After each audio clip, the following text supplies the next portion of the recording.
Hi everybody, Bill here. 3 years ago I bought myself a gift of dirt. Yep, when I retired I bought 3 tandem loads of good black dirt.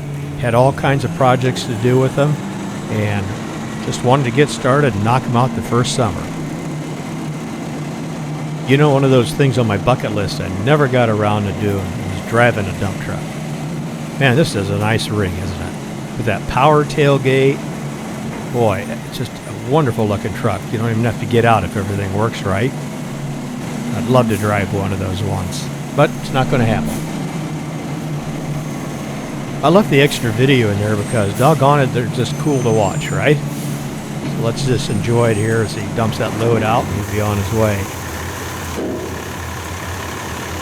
So, like I said, that was 3 years ago. I finally got the dirt all cleaned up. It's all gone. Now I had Danny bring me a load of 1-inch clean, tandem load, and we're going to put that all in that brown area there and get my parking lot back in shape. Well, at first glance, you may ask yourself, why didn't you just have him tailgate it? But see those trees there, they're mulberry trees?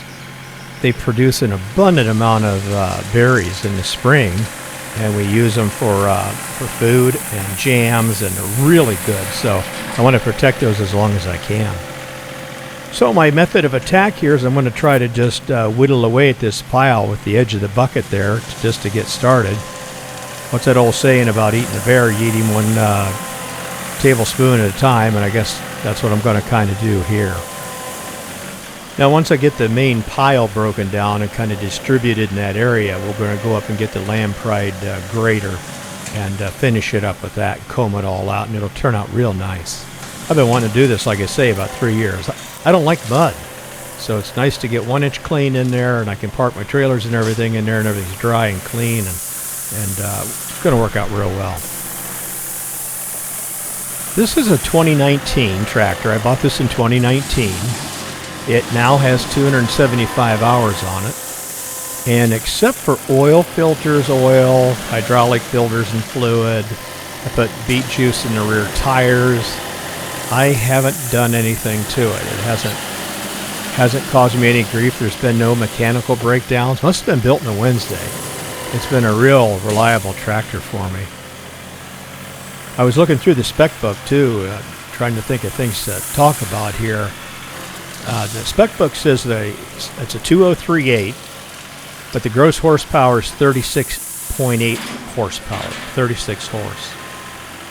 And some other interesting things, the rear axle weight that it can carry is 3,968 pounds, and the front axle capacity is 1,764 pounds.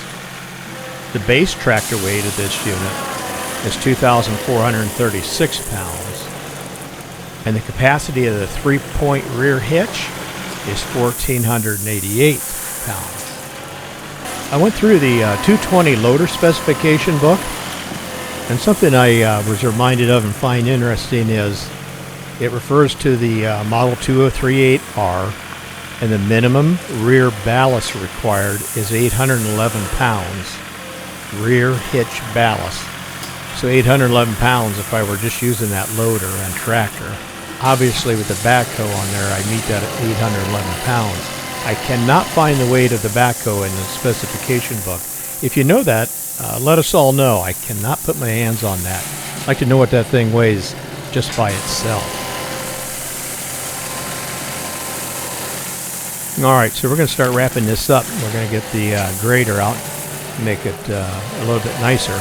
What I'm trying to do here is just simply break down that load pile and get it broken down so I can get in there with the grater. And then you'll see the car trailer in the lower right corner of your screen. I had to get the pile broken down enough so I can hook up the tractor, drag that out of there, and then I'm going to regrade the entire lot area. Alright, that's a good job, well done there. It's spread out enough now we can hit it with the grader. So first of all, let's go up and take the backhoe off. I've been getting better and better at this every year. Seems like in the springtime I have to take my time to think about it, but then throughout the summer it gets real easy.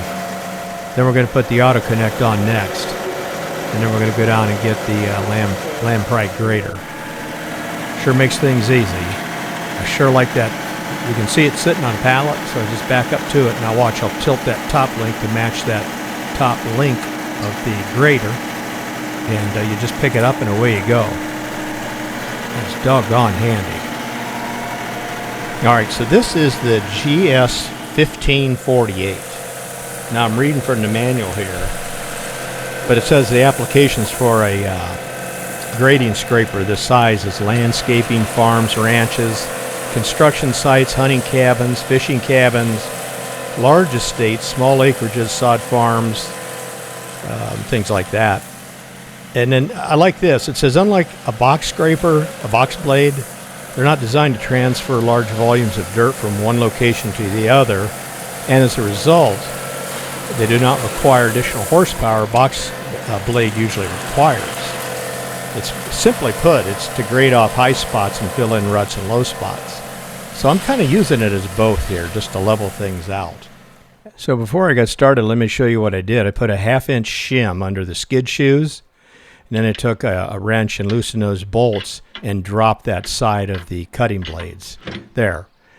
I want it to be this way intentionally. I tightened up the bolts, and we're going to use it that way because I want it to drag it from the left and throw it to the right.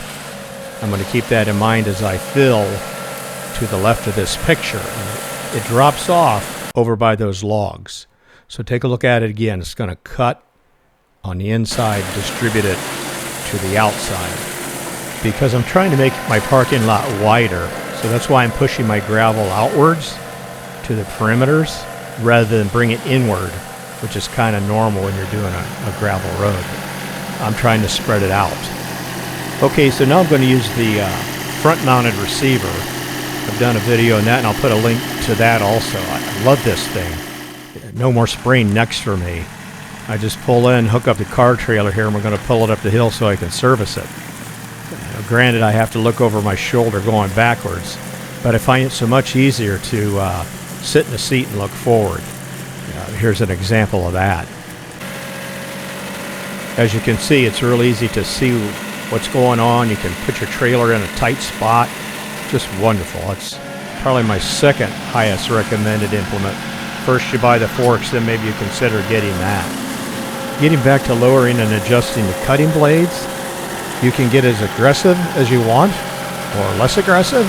When I'm out doing our walking trails, I'll pull those blades up even with the skid shoes and just groom the trail by pulling off the weeds. I might put it down an 1/8 inch, just a whisker, to cut those weeds off.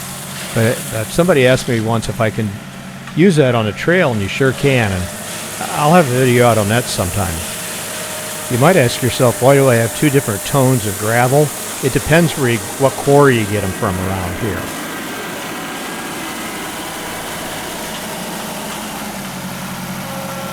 Some other information here you might like to know is the overall width is 54 inches, and the working width, the cutting area, there's 48 inches.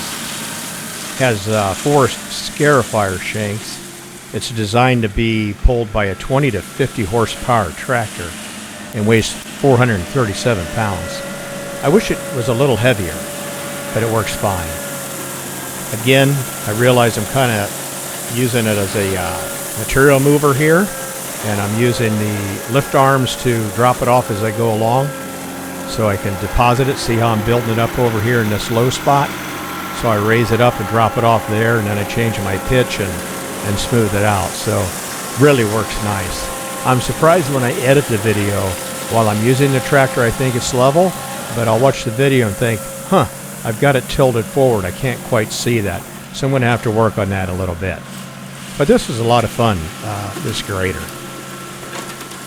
Now when I get it all graded out and done, the parking area will be 35 feet by 75 feet. So that's a nice spot for putting car trailers, pallets, auxiliary stuff you don't want up by your garages or house. You know, when you live out in the country, you lose perspective. 70 foot, kind of a small parking lot, but yet you go in town, a normal sized lot is about 70 feet. So it's funny how you lose perspective out here on overall size. Hey, I wanted to say hi to a few people I got to chat with here this past few months. Aaron, hope your dialysis is going well. Here's a new video for you to take along for that. David Bush checked it. He didn't say from where. Paul Williams made some comments, and Wink Dick Dinkerson said hello. Appreciate it, everybody. Always nice to hear from you and chat with you a bit. Here's a good example of why I left those blades on the outside high so the gravel will roll to the low spot, the low side of that parking lot. I'm also using the lift mechanism to distribute that rock on that low end also. You know, I was watching this and I keep talking about the order of buying implements, like the forks first, and then the top link. That's another essential addition to your tractor, because it just puts some of these implements on steroids when you can tilt them and change the angle of attack and change the angle of aggression. I don't know, I'd be hard pressed to not say that's one of the top 3 also. Well, let's wrap this project up. I'm going to call this good enough. Got the rock all leveled out here now, and it's going to provide a real nice parking area for me. That 1 inch cleans nice. It drains the water away, and you don't have standing water around. And of course, it limits you with the mud. Anyways, here's some completed pictures. I think it turned out pretty nice. This red arrow is pointing to a great big boulder I've been after for 30 years. I finally give up. And what it turns out to be is a great place to deflect your view to old pallets and stuff like that you want to keep. So it actually worked out pretty well.